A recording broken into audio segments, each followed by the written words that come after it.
गुरुजी, मंत्रों के उच्चारण का क्या रहस्य है और उसका भिन्न भिन्न उच्चारण किस प्रकार साधक की साधना में सहायक होता है या उसको प्रभावित करता है? ये विषय बहुत ही गूढ़ है असल में। और ये क्या संयोग है, कल रात्रि 2 बजे मैं करीब इसी पर विचार करता रहा और फिर कुछ लिखा भी मैंने इसी चीज़ को, इसी पर। मंत्रों का अपना जो विज्ञान है वो बहुत गूढ़तम विज्ञान है।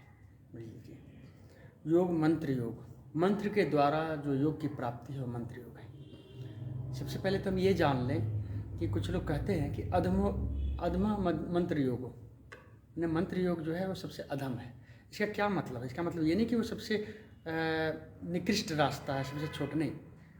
उसका मतलब ये है कि जो सबसे अधम है, जो सबसे नीचे की सीढ़ी में है, जो कुछ भी नहीं कर सकता, जो बिल्कुल पात्रता के हिसाब से भी सबसे नीची स्थिति में है, उसको भी यदि ठीक ठीक मंत्र की विधि का ज्ञान बता दिया जाए तो उसकी बहुत अच्छी उन्नति हो जाएगी। ये ऐसा मंत्र विज्ञान, मंत्र ऐसा विज्ञान है कि इसमें कई तरह की प्रक्रियाएं हैं। योग की तरह नहीं है कि बहुत शुद्धि की ज़रूरत है, आपको खान पान संयम नियम बहुत नहीं। मंत्र में ऐसा भी है कि वाम मार्ग भी है, दक्षिण मार्ग भी है, अघोर भी, बहुत सी चीज़ें हैं इसमें। तो इसमें बहुत से रास्ते खुलते हैं। शुद्ध अशुद्ध का विचार है भी और नहीं भी है। पात्र के हिसाब से चीज़ों को दिया जाता है और किया जाता है। अब इसमें ऐसा है कि बहुत से ऐसे रहस्य हैं जो कभी कहे नहीं गए हैं और चाह के भी कोई पूरी तरह कह भी नहीं सकता है। कुछ चीज़ें कभी परिस्थितियों के हिसाब से कही जाती हैं और कोई भी स्वयं से नहीं कह सकता है जो सच में रहस्य जानता हो। ये प्रकृति है और वही करवाती है। जैसे नदी का स्वभाव है बहना, लेकिन वो कितना बहेगी ये हमेशा ही प्रकृति निर्धारित करेगी। कब उसको सागर में मिल जाना है, कब उसके अस्तित्व को पूरी तरह खो देना है।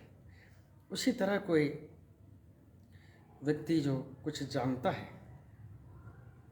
उस अरूप के हिस्से के कुछ रहस्यों को और उसमें से कितने चीज़ों को रख सकता है, ये हमेशा ही प्रकृति निर्धारित करती है, कोई और निर्धारित नहीं करता है। तो जहाँ तक मंत्र के विज्ञान का प्रश्न है, पहली बात तो आज के तथाकथित नवनिर्मित जो गुरु हैं वो इस पद्धति का विरोध करते हैं। एक तरह से वो कहते ज़रूर हैं सनातन की बात या योग की बात या तंत्र की बात, लेकिन वो विरोध करते हैं। वो सीधा ही आपको कंसंट्रेशन पर ले जाते हैं। इसमें उनकी मुश्किलें भी हैं और परिस्थितियाँ भी हैं। मंत्र के विज्ञान पर बात करने के लिए आपको उस प्रक्रिया से गुजरना होगा, उस दीक्षा के प्रक्रिया से, और उसके बाद उस प्रक्रिया में आपको अधिकार होना चाहिए देने का। इसमें 7 तरह की दीक्षा है: वेदाचार, दक्षिणाचार, वामाचार, कौलाचार, शक्ताभिषेक, पूर्णाभिषेक, कर्म से चीज़ें। दूसरी बात कि यदि आपको विज्ञान का पता नहीं है तो आप मुश्किल में डालेंगे खुद को भी और जिसको आप ये विज्ञान बताना चाहते हैं उसको भी। ऐसा विज्ञान ही है। सीधा ही कंसंट्रेशन करवाना, किसी चक्र पर कोई विधि दे देना कठिन नहीं है। हालांकि उसमें भी यदि कोई व्यक्ति उस बात से गुजरा हो कंसंट्रेशन के बहुत लंबे रास्ते से, तभी कुछ होगा, नहीं तो विशेष कुछ होगा नहीं। थोड़ा बहुत होके फिर चीज़ें होंगी नहीं आगे। अब आप ये ऐसा ही कि 8 घंटे आपने मेहनत की, मिलने थे 1000 रुपये और मिले आपको 100 रुपये। कुछ न कुछ तो होता ही है कुछ करने पर, ये तो तय बात है।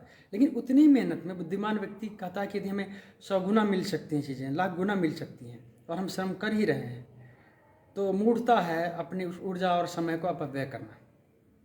ऐसा नहीं कि कुछ नहीं होगा, लेकिन जो विज्ञान बहुत गहरा होता है, बहुत गहरे विज्ञान है, उनके साथ कुछ और भी मुश्किलें हैं। जो दवा जितना अच्छा कर सकती है उतना रिएक्शन करने पर ख़राब भी कर सकती है। मंत्रों के साथ ऐसा ही है कि यदि आपको इसका ठीक ठीक नहीं पता है और ठीक ठीक उच्चारण कैसे करना है नहीं करना है, तो उससे दूर रहना ज़्यादा अच्छा है। गलत करने से ना करना ज़्यादा बेहतर है, क्योंकि उस स्थिति में आप कुछ ऐसा कर जाएंगे जिसको फिर अनकिया नहीं किया जा सकता। कुछ ऐसी चीज़ें आपके शरीर और मन में डेवलप हो जाएंगी, क्रिएट हो जाएंगी जो नहीं होनी चाहिए, और वो हो गई तो एक तरह से आप बहुत मुश्किल में होंगे, सिर्फ इसी जीवन के लिए नहीं, आने वाले जीवन में भी। क्योंकि मंत्र का असर सिर्फ इस शरीर पर नहीं है, सूक्ष्म शरीर पर भी होता है। और एक बार किसी साधना के कारण आपके उस भीतर के शरीर पर, भीतर के मन पर कुछ विशेष प्रभाव पड़ जाता है, फिर उसको दूर करना बहुत ही कठिन मामला है, असंभव है करीब करीब। तो साधारणतया सिट साइलेंटली डूइंग नथिंग कहने से मन शांत नहीं हो जाता। कहने की बात अलग है, क्योंकि जिस दिन से आपका मन उस स्थिति में होना शुरू होगा, आपका आधामंडल अलग होगा, आपका बोलना, देखना, होना सब कुछ अलग होगा। और इसमें और बातें हैं, चीज़ें। पहले तो ये विरोध होता है, और दूसरी बात, कहीं भी शक्ति प्रदर्शन को या किसी भी इस तरह की चीज़ को लोग गलत या छोटी बात बताते हैं। ठीक,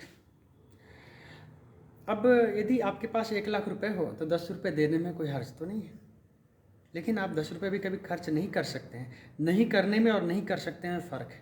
तो अधिकतर लोग जो तथाकथित इस पर बात कर रहे हैं, मिस्टिक चीज़ों पर, अध्यात्म पर, उनकी सबसे बड़ी जो ताकत है वो अच्छा बोलना और मनोवैज्ञानिक पहलू से लोगों को के साथ कैसे व्यवहार करना है, ये है, कैसे चीज़ों को हैंडल करना है, ये है। लेकिन जब क्रियाओं की बात आती है, बात अलग होती है। तो अब उदाहरण के स्वरूप हम समझेंगे। मंत्र की कई स्थितियां हैं। पहली बात तो उच्चारण, उसका उच्चारण कैसे करें। जैसे कि क पर बिंदु है, उसको हम कम करें कि कंग कहें, कि कंग कहें, कि कंग कहें। मतलब यकार होगा कि अंग का उच्चारण होगा, कि ग का उच्चारण, कि म का उच्चारण होगा।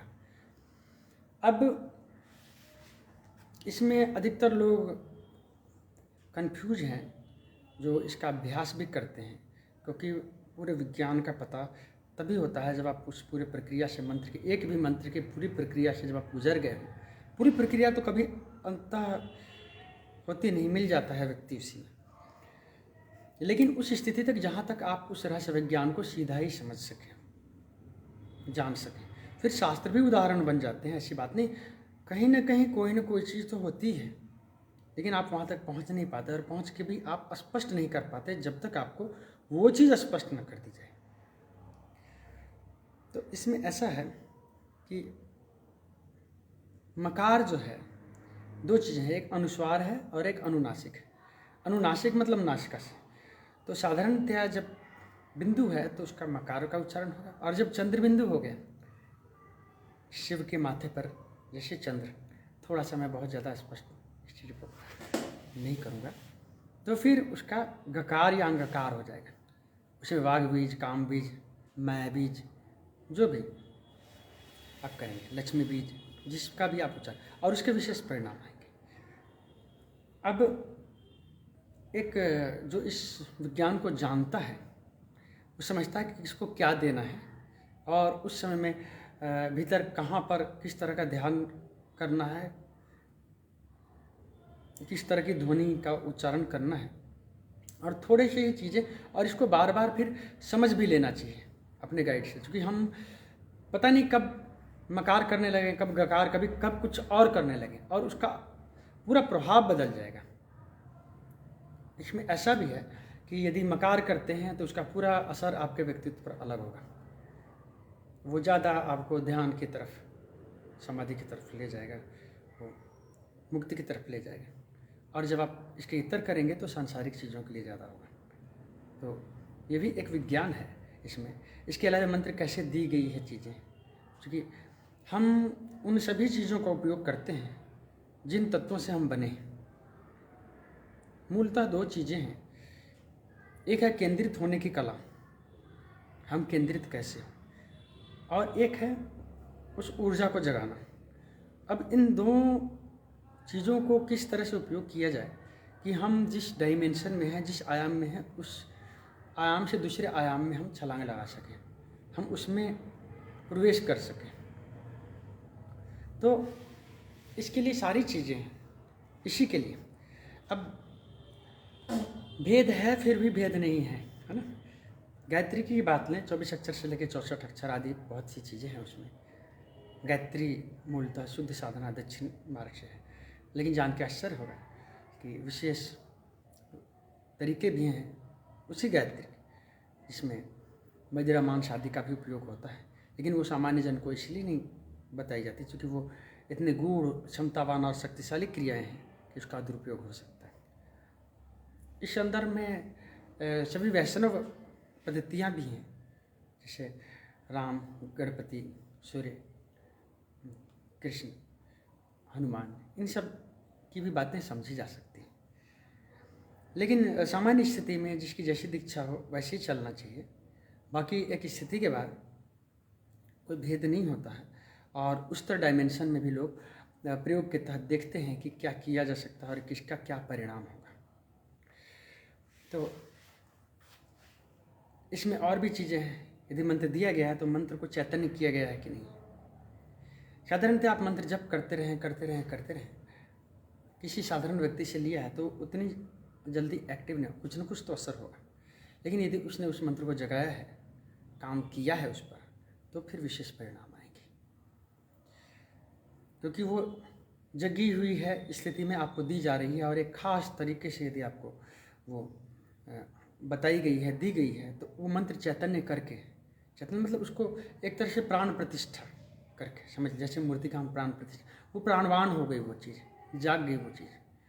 नहीं तो इसका साधारण इसका तरीका है कि आप पुनस्चरण करते हैं, जैसे गायत्री का 24 लाख पुनस्चरण है, और कलयुग में हर एक मंत्र का 4 गुना है, तो हर मंत्र का 4 गुना करने पर ही उसके परिणाम आने शुरू होते हैं। विशेष हम बीच में ही छोड़ देते हैं, और वो भी हर तरीके से व्यवस्थित करके अपने को, जिसका जो रास्ता है, जिसका जो मार्ग है, उसको पूरी तरह मानते हुए, बिना बीच में खंडित हुए किसी भी चीज़ को, तभी वो परिणाम आ पाता है। लेकिन उतने तक हम पहुंच नहीं पाते।